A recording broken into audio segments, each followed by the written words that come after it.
Warahmatullahi wabarakatuh. Ini adalah soal PTS yang tempo hari. Karena keterbatasan waktu dan kita banyak kegiatan di sekolah, jadi kita bahas di Senin saja ya. Ini untuk paket yang pertama dulu ya. Di sini pada pembakaran 1,6 gram gas metana dibebaskan kalor 80,2 kJ. Tentukan entalpi pembentukannya delta HF berarti ya, dan tuliskan persamaan termokimianya. Nah, untuk memudahkannya kita tulis dulu dalam bentuk diketahui, ditanya, dan dijawab. Ini sudah ya. Bu tulis dulu. Di sini berarti diketahui jumlah mol metananya 1,6 gram. Ini massa atom relatif karbon dan hidrogennya. Ini kalor yang dibebaskan tadi 80,2 kJ ya.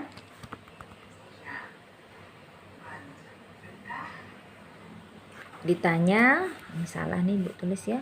Ini berarti entalpi pembentukannya. Oke.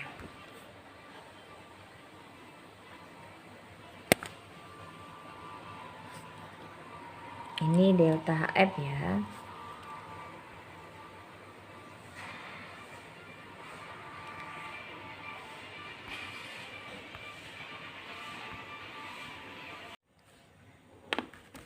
Ya, coba diperhatikan di sini. Ini sudah Ibu tulis ya. Penyelesaiannya berarti kita cari dulu massa molekul relatifnya. Massa molekul relatifnya untuk metana berarti massa atom relatif dari karbon ARC ditambah ARH dikali 4. Jadi hasilnya adalah 16 ya. Kemudian kita cari jumlah molnya. Jumlah mol terlebih dahulu yang kita cari yaitu jumlah mol metana adalah gram per mr atau gram dibagi massa molar mm ya. Kalau dia massa molar berarti ini Ibu tulis dulu mr sama dengan massa molar berarti satuannya gram per mol ya. Di sini berarti satuannya gram per mol. Tinggal kita masukkan, tadi diketahui 1,6 gram dibagi 16 gram per mol. Hasilnya adalah 0,1 mol, karena ini sama-sama gram kita coret. Berarti sudah diketahui 0,1 mol metana melepaskan 80,2 kJ, itu dari kalor yang diketahui. Nah, entalpi pembentukannya ditanya karena dia termasuk reaksi eksoterm berarti nilainya negatif. Jadi entalpi pembentukannya sama dengan negatif 80,2 dibagi jumlah mol metananya 0,1 sama dengan negatif 802 kJ. Tadi yang ditanya adalah tentukan entalpi pembentukan dan tuliskan persamaan termokimianya. Nah, jadi entalpi pembentukannya sudah diketahui negatif 802, negatif 802 kJ.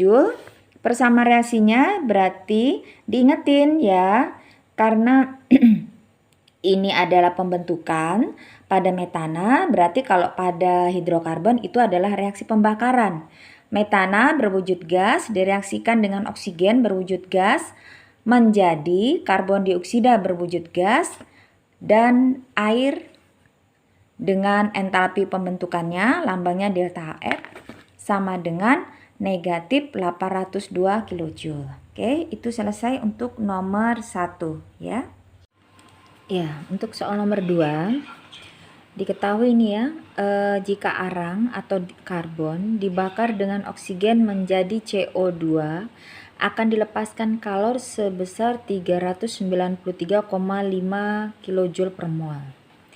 Di sini yang ditanyakan persamaan reaksi dan diagram energinya. Nah, coba diperhatikan. Karena di sini dibakar berarti direaksikan dengan oksigen, ya kan? Pembakaran. Jadi karbon pasti wujudnya padat ya, direaksikan dengan oksigen berwujud gas akan menghasilkan karbon dioksida. Karbon dioksida juga berwujud gas. Nah, Karena pembakaran itu termasuk reaksi eksoterm, ya. Reaksi eksoterm itu artinya terjadinya perpindahan kalor dari sistem ke lingkungan. Jadi bagaimana? Maka entalpinya bernilai negatif. Jadi kalau tadi yang diketahui kalornya 393,5 kJ per mol, jadi untuk entalpi pembakaran, ini Bu ketinggalan lambangnya, berarti delta Hc karena pembakaran. Nilainya negatif 393,5 kJ per mol. Ingatin ya, kalau pembakaran berarti termasuk eksoterm. Terus diagram energinya gimana? Diagram energinya berarti kita buat seperti ini. Karena eksoterm ya, kalornya berpindah dari sistem ke lingkungan, berarti panahnya ke bawah. Nah, yang di atas ini adalah sebagai pereaksinya. Di sini tadi ada karbon ditambah oksigen menjadi CO2 sebagai hasil reaktan. Selesai. Nah, diingetin ya, perbedaan diagram energi. Kalau eksoterm berarti panahnya ke bawah. Kita lanjut ke nomor 3. Ini pada penguraian padatan natrium klorida menjadi padatan natrium dan gas klorin diperlukan 57 kJ tiap mol natrium klorida. Tentukan entalpi pembentukan gas natrium klorida. Oke. Pada penguraian pada penguraian berarti penguraian NaCl. Nah, berarti kita tulis seperti ini kan ya. Natrium klorida larutan menjadi natrium berbentuk padatan dan larutan klorin. Nah, karena dia termasuk pembentukan ya eksoterm. Eksoterm itu berarti kalor yang berpindah dari sistem ke lingkungan. Jadi bagaimana? Jadi nilai delta HF-nya adalah negatif karena termasuk eksoterm. Jadi tinggal ditulis aja delta HF-nya sama dengan negatif 57 kJ. Ya. Per mol. Assalamualaikum. Ya, Ibu melanjutkan ya. Ini untuk paket yang satunya. Ini juga soal PTS yang kemarin ya. Di sini soalnya tuliskan persamaan termokimia dari yang A itu delta HF. Berarti perubahan entalpi pembentukan dari CaCO3 ya. Kalsium karbonat diketahui perubahan entalpi pembentukannya negatif 1,207 kJ per mol. Ya. Jadi, di sini sudah Ibu tulis ya biar mudah. Ibu fokus ya penulisannya. Kalau tadi soalnya entalpi apa tadi? Ibu ulang lagi. Tuliskan persamaan termokimia jika diketahui entalpi pembentukan CaCO3-nya negatif 1,207 kJ per mol. Ya udah, berarti tinggal ditulis aja. Berarti kalau pembentukan dari CaCO3 itu berarti dari kalsium bentuk padatan ya, ditambah karbon bentuk padatan juga, ditambah dengan oksigen berwujud gas. Jadinya CaCO3 berwujud gas ya. Entalpinya karena pembentukan berarti negatif ya, untuk entalpinya sama dengan negatif 1,207 kJ per mol. Yang kedua di situ berapa persamaan termokimia jika diketahui entalpi pembakaran delta Hc-nya CH3OH negatif 638 kJ per mol. Jadi gimana? Karena dia pembakaran, berarti ingat kalau pembakaran itu direaksikan dengan oksigen. Jadi CH3OH ya, lambangnya L. L itu berarti larutan, direaksikan dengan O2, wujudnya gas ya, karena tadi delta H pembakarannya. Nah, kalau dia pembakaran direaksi dengan oksigen, hasilnya itu selalu sama, karbon dioksida dan H2O. Karbon dioksida dalam bentuk gas, H2O dalam bentuk larutan. Perubahan entalpinya gimana? Karena dia pembakaran tadi diketahui negatif 638 kJ per mol. Selesai ya. Yang kedua, pada penguraian gas amoniak menjadi gas hidrogen dan gas nitrogen diperlukan kalor 46 kJ tiap mol amoniak. Tentukan entalpi pembentukannya dan tuliskan persamaan termokimianya. Berarti kalau pembentukan amoniak itu berarti dari apa? Dari gas nitrogen berwujud gas ditambah dengan H2 berwujud gas pula menjadi amoniak atau 2NH3 berwujud gas. 2 di depan ini karena di penyetaraan tadi ya. Nah, ini disetarakan. Entalpinya tadi diketahui, entalpi pembentukannya negatif 46 kJ per mol. Udah selesai. Jadi diingatin ya, kalau dia pembakaran berarti selalu direaksikan dengan oksigen. Hasilnya selalu karbon dioksida dan H2O. Oke. Kita lanjut ke nomor berikutnya. Selanjutnya lihat yang soal nomor 10 ya.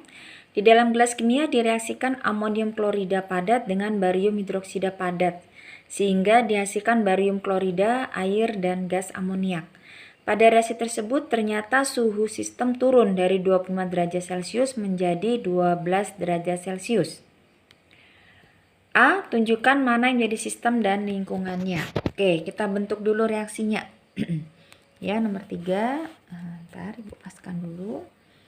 Tadi amonium klorida berarti NH4Cl ditambah barium hidroksida berarti BaOH 2 kali gitu ya cara bacanya.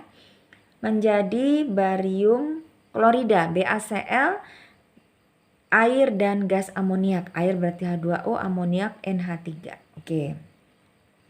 Yang ditanya, mana yang sebagai sistem dan lingkungan? Yang jadi sistemnya berarti yang direaksikan. Apa jadi? Amonium klorida NH4Cl dan BaOH 2 kali. Ya, kita perbaiki dulu positif. Oke. Lingkungannya mana? Lingkungannya adalah udara di sekitar yang kita ukur. Ya. Kemudian yang B, reaksi tersebut reaksi endoterm atau eksoterm. Ya, termasuk reaksi endoterm karena terlihat dari apanya? Dari penurunan suhunya. Berarti terjadi penyerapan energi. Bagaimana diagram tingkat energinya? Nah, sama dengan yang tadi, kalau endo berarti ke bawah, jadi kita tinggal tulis aja seperti ini ya. Ini untuk reaksinya di atas. Tanda panahnya berarti ke bawah. Ini nilai delta H-nya bisa ditulis. Delta H-nya tidak diketahui. Tidak apa-apa. Berarti tulis dikosongi begini saja. Berarti reaksinya di atas. Tadi penurunan suhunya. Ini suhu ya. Suhu. Penurunan suhunya dari 25 menjadi 12 derajat Celcius. Tanda panah ke bawah ini baru hasil reaksinya. BaCl ditambah 2O dan NH3. Selesai? Ya. Oke, ini tadi sudah kita bahas semua. Dari mulai paket yang satu dengan paket yang kedua. Semoga kalian bisa memahami ya nak ya. Bagi yang buku tulisnya masih dikumpul seperti MIA 1. Nanti setelah dibagikan, ditulis ulang apa yang sudah kamu simak di sini, biar mudah dipahami, dimengerti. Kalau masih ada yang belum jelas, nanti ditanyakan pada saat pertemuan berikutnya. Begitu juga untuk MIA 2 dan IPS 2. Dari hasil PTS ini nanti disalin di buku catatanmu, biar lebih mudah dipahami. Ya. Dan untuk Ibu bisa lihat bahwa kamu telah menyimak dengan baik, jangan lupa tulis di kolom komentarnya itu namamu dan kelasmu, ya. Sekian, terima kasih. Bila ada yang masih belum dipahami seperti yang tadi Ibu sampaikan, bisa kalian tanyakan di pertemuan berikutnya. Banyak-banyak latihan ya nak, biar mudah mempelajari pelajaran kita. Wassalamualaikum warahmatullahi wabarakatuh.